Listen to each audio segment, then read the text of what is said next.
ए ज्योति, कहाँ खो गई हो? कुछ बोलोगी नहीं? क्या बोलूं?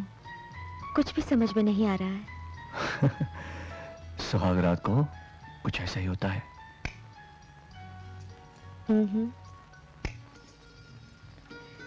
जानते हो किशन, आज मैंने बरसों के बाद दीदी की आंखों में खुशी देखी है। अब दीदी की छोड़िए और अपनी खुशी के बारे में सोचिए। किशन, दीदी और विजय बाबू एक दूसरे से कितना प्यार करते हैं। दीदी ने पिछले जन्म में जरूर कोई अच्छे कर्म किए होंगे जो उन्हें विजय बाबू जैसे पति मिले। और मैंने पिछले जन्म विजय और विद्या को कुछ तकलीफ दी होगी जो इस जन्म में इस वक्त मुझे तकलीफ दे रहे हैं। अरे रे, कहाँ जा रहे हैं? मेन स्विच बंद करने।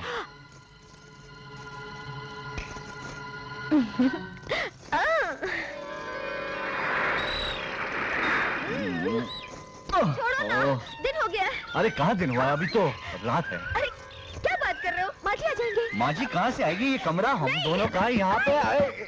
अरे बाप रे, माँ जी। ओए, अरे रे, अरे ये क्या है? अरे ये क्या है? ओह,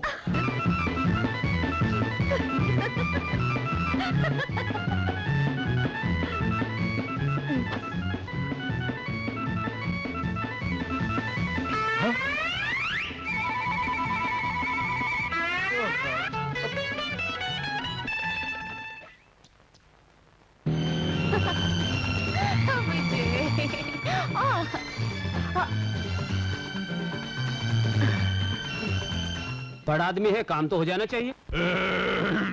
प्रणाम। फरमाइए, धंधा कैसे चल रहा है? धंधा तो चौपट हो गया है जब से इंस्पेक्टर जय किशन आया है। अरे हफ्ता नहीं भिजवाया होगा। हफ्ते के नाम पे 2-4 हफ्ते के लिए अंदर कर देता है। बड़ा कड़क आदमी है। अरे गलती तुम्हारी है। तुमने हफ्ता हेड ऑफिस नहीं भिजवाया, ब्रांच ऑफिस भिजवाया। फिर ला, कोई ऐसा चक्कर चलाइए ना जिससे इंस्पेक्टर जय किशन की बदली हो जाए। जाओ तुम आराम की नींद सो जाओ। उसको हवलदार से इंस्पेक्टर हमने ही बनवाया था। अब तुम्हारे लिए उसकी बदली तो क्या, हम उसको पूरा बदलवा डालेंगे। ये उधर दो। अच्छा अच्छा, तो आप मुझे बदल देंगे? मैं हवलदार था और आपने मुझे इंस्पेक्टर बनाया। अरे नहीं साहब, मेरी ऐसी विसात कि मैं आपको बदल दूं। मैं अपने कपड़े नहीं बदल सकता, आपको क्या बदलवाऊंगा? अब इंस्पेक्टर से एसपी भी आप ही बनाएंगे ना? हाँ, अगर आप कहें तो मैं एसपी साहब से बात करके आपको प्रमोशन दिलवा सकता हूँ। अबे क्या करता है, पाँव में घोड़े की ना लगाया क्या? फिर शुरू, जरा झूठ कम बोलो। अबे चुप, झूठ तेरा बाप बोलता है क्या? सारी जिंदगी दुनिया को ठगते रहे। शेर सिंह, बंद करो इन दोनों को। नहीं, मुझको नहीं सरकार, मैं बेकसूर हूँ। मैं इनको जिंदगी भर बोलता रहा कि झूठ बोलना बहुत बड़ा पाप है। इधर पुलिस मारेगी, स्वर्ग में भगवान मारेगा, मगर ये टेस्ट से मस नहीं होता। मैं क्या करूँ? हरामखोर मेरी कॉपी करता है। पैर पकड़कर माफी मांगना मेरा काम है। देखिए साहब, मैं बहुत शरीफ आदमी हूँ। मैंने जिंदगी में कभी झूठ नहीं बोला। मुझे झूठ बोलना इसने सिखाया। झूठ बोल रहा है। देखिए फिर झूठ बोल रहा है। बिल्कुल झूठा। साहब, अगर मैं दोबारा झूठ बोलूं तो मेरी जबान काट के अपने चरणों में डाल दीजिएगा। मैं इन दोनों को अच्छी तरह से जानता हूँ। शेर सिंह, बंद करो इन दोनों को। नहीं साहब, मेरी बात तो इज्जत से क्या है? अरे देख लिया ना अपनी करतूतों का फल। हरामखोर, मेरा खाता मुझे को गाली देता। ये सब तेरी करनी का फल है। फल फ्रूट की बातें, अब तुम अंदर जाके फूलो चला ना। अबे तू हवलदार बने से पहले फ्रूट वाला था क्या? फ्रूट वाला नहीं, माली था। माली। साला शेर सिंह को फल वाला बोलता है। अरे विजय बाबू, हमको बचा लीजिए। विजय बाबू बचा लीजिए। ये शराब। विजय बाबू। अरे जय किशन, इस बार इन लोगों ने क्या किया है? इस बार ये लोग मुझे ही बदलने के चक्कर में थे। ये लोग दिल के बुरे नहीं हैं। मैं इन्हें अच्छी तरह जानता हूं क्योंकि मेरे पड़ोसी हैं। अगर हो सके तो इन्हें छोड़ दो। मैं वादा करता हूं दोबारा ऐसी हरकत नहीं करेंगे। मैं वादा करता हूं। शेर सिंह, छोड़ दो इन्हें। Yes sir. खोल दे। धन्यवाद विजय बाबू, धन्यवाद। शुक्रिया विजय बाबू, आप हमेशा मेरी मदद करते हैं और मैं बस यही सब। देखो जनार्दन, भगवान से डरो, अपने परिवार का ख्याल रखो। कब तक ये झूठी जिंदगी जीते रहोगे? कुछ नेक काम करो, भगवान तुम्हें माफ कर देगा। विजय बाबू, आप हमेशा मुझे सच्चा रास्ता दिखाते हैं और मैं गलत रास्ते पे चल पड़ता हूँ। दुनिया को धोखा देता हूँ, दुनिया क्या अपने आप को धोखा देता हूँ, जिल्लत उठाता हूँ। लेकिन आज से बंद। आज के बाद वही करूंगा जो आप कहेंगे। प्रॉमिस? प्रॉमिस।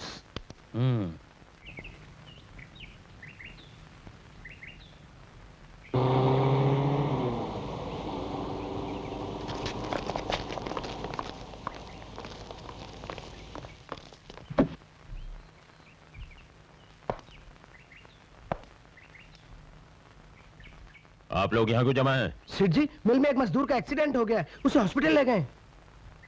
जब मजदूर हॉस्पिटल ले जाया जा चुका है तो आप लोग यहाँ क्यों खड़े हैं?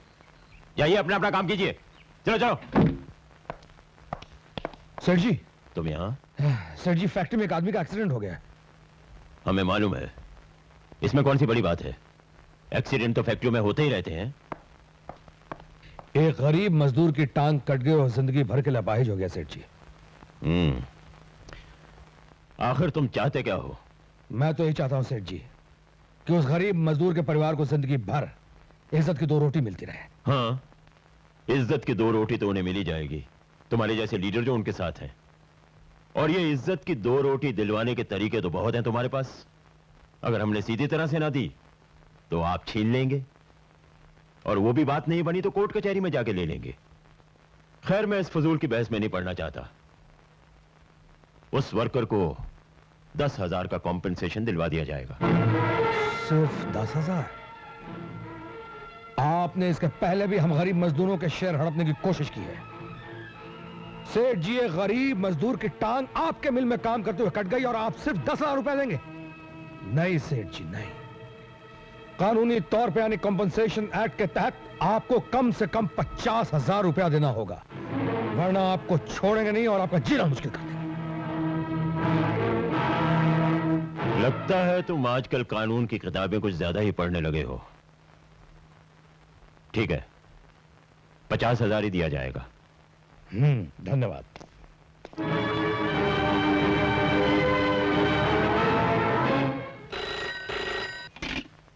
Hello, good evening, inspector Kishan here.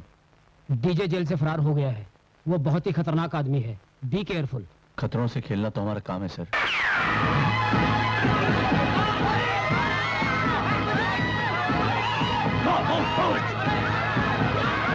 चादर से खेल लो।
हेलो, आइए आइए इंस्पेक्टर साहब, आप और यहाँ कहिए, मैं आपकी कोई मदद कर सकता हूँ? एक खतरनाक मुजरिम आपके घर में घुसा है। खतरनाक मुजरिम? एक शरीफ आदमी के घर में, और वो भी इस वक्त? आपको कुछ गलतफहमी हुई है। अरे हाँ, अभी थोड़ी देर पहले मैंने बाहर कुछ शोर शराबा जरूर सुना था, शायद वही होगा। I'm sorry, I just stepped. You are welcome, Inspector.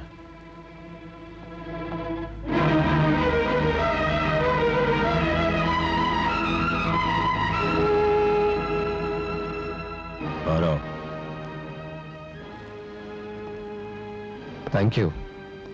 आज डीजे को बचाकर उस पर बहुत बड़ा एहसान किया आपने। डीजे? दामोदर जनार्दन। कभी जिंदगी में कुछ काम पड़ जाए तो डीजे को याद कर लेना, ओके राइट? क्या काम करते हो? कुछ भी। आप अपना काम बताइए सेठ। बड़े काम के आदमी हो।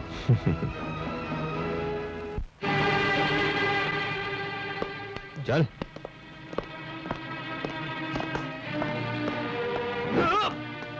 आओ मोहन, आओ, बैठो। नहीं सर जी, मैं आपके सामने कैसे बैठ सकता हूँ? मैं तो आपका नौकर हूँ। तुम्हारी यही बात तो हमें अच्छी लगती है। हम चाहते हैं कि तुम एक बड़ा आदमी बना दें। बड़ा आदमी? मैं आपका मतलब नहीं समझा सेठ जी। तुम समझ भी नहीं सकोगे। ये गरीबी चीज ही ऐसी है, और इसमें तुम्हारा कोई कसूर नहीं है। अकल पहले चली जाती है, गरीबी बाद में आती है। लेकिन तुम्हारी इस गरीबी को मिटाने के लिए हमने फैसला किया है कि तुम्हें एक अमीर आदमी बना दें। लेकिन इसके लिए मुझे क्या करना पड़ेगा? सिंपल, विजय को नीचे गिराकर हम तुमको ऊपर उठाना चाहते हैं। Okay right?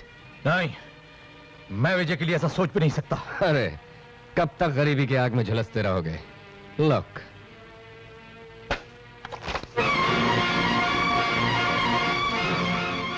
ये सब तुम्हारे लिए है। इस मौके को हाथ से मत जाने दो।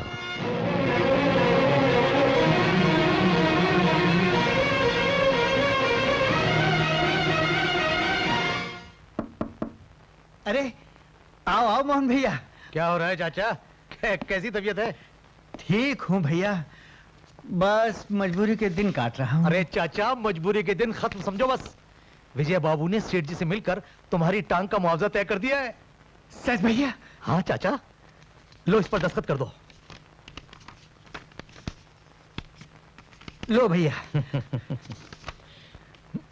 ये लो चाचा रुपए, पूरे 10,000 हैं। सिर्फ 10,000? हाँ चाचा, विजय बाबू का फैसला है ये। क्या ये मेरा फैसला है? हाँ विजय बाबू, मोहन तो यही कह रहा था। चाचा, मुझे तुम तो अच्छी तरह जानते हो कि सेठ से मैंने तुम्हारी टांग के कॉम्पनसेशन में 50,000 रुपयों की बात की थी और सेठ ने उसे कबूल भी कर लिया था। लेकिन हमें तो सिर्फ 10,000 ही मिले विजय बाबू। हम तो लूट गए विजय बाबू, हम तो लूट गए। मैं समझ गया, ये सब उस सेठ की चाल है। वही इस तरह की घटिया हरकत करवा के मुझे बदनाम करने की कोशिश कर रहा है। उसी ने मोहन को पैसे का लालच देकर उसे घटिया और नीच काम करवाया होगा। मैं उस मोहन के बच्चे को जिंदा नहीं छोड़ूंगा। मोहन! मोहन! ए भाई, शोर क्यों मचा रहे हो? ये मेरा घर है, तुम्हारी यूनियन का ऑफिस नहीं।